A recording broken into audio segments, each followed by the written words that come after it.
Kahapon, makitime out po muna tayo kay Sports Saksi. Chino, Unidad.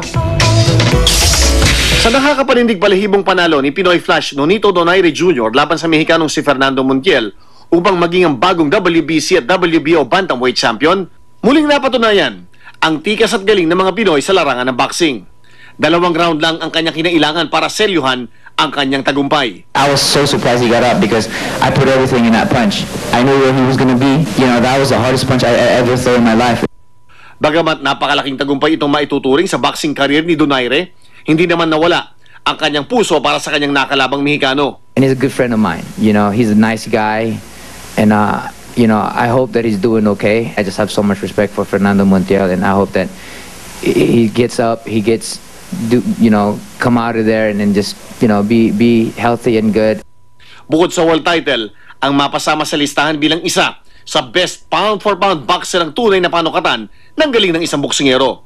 Sa kasalukuyan, 2 Pilipinong mandirigma ang nasa listahan. Si Donaire sa ika-5 pwesto at ang 8th Division World Champion na si Manny Pacquiao na nasa unang pwesto. Ang Boxing Dispatch website nga, nilagay na sa ika-3 pwesto ang Pinoy Flash matapos itong durugin si Montiel sa loob lang ng 2 rounds.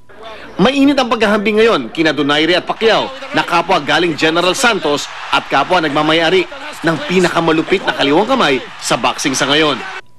Ang sinapit ni Montiel sa counter left ni Donaire kahapon, inihahambing sa sagot ng kaliwa ni Pacquiao nang pahigain nito si Ricky Hatton bago magtapos ang ika-2 round ng kanilang laban noong 2009.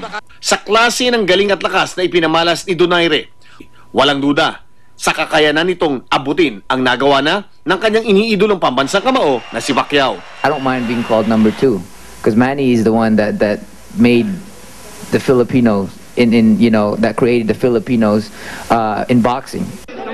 Hanggang sa kababaan ng loob at pagbibigay inspirasyon sa mga Pilipino, bigla magkapareho ang dalawa nating mandirigma. Mga kapuso, salamat po sa lahat ng mga support nyo.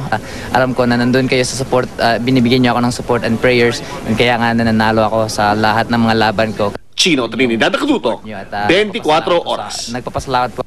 Kaligtasan